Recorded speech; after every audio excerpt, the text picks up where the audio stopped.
శివాలయం, శివాలయంలో మీరు గంధముతో మరియు దర్భలు దొరుకుతాయి, పచారీ షాపుల్లో, పూజా స్టోర్లో ఉంటాయి.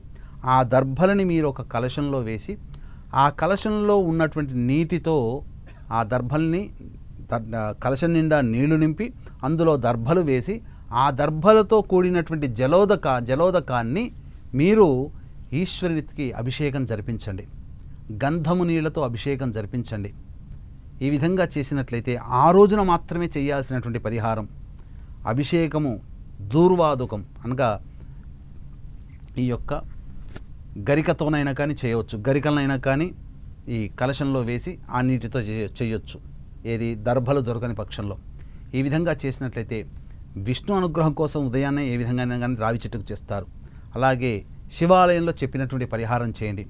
తప్పకుండా మీకు, ఎందుకనంటే సోమవతి అమావాస్య రోజున చేసినటువంటి ఏ పరిహారమైనా 1000 రెట్ల ఫలితాన్ని ఇస్తుంది. కాబట్టి తప్పకుండా మీకు మంచి జరుగుతుంది, మీ యొక్క సంకల్పం నెరవేరుతుంది. శివానుగ్రహం వల్ల మీ సంకల్పంలో కదలిక వస్తుంది, విష్ణు అనుగ్రహంతో మీ యొక్క సంకల్పం పూర్తి అవుతుంది అని చెప్పడంలో ఏమాత్రం సందేహం లేదు.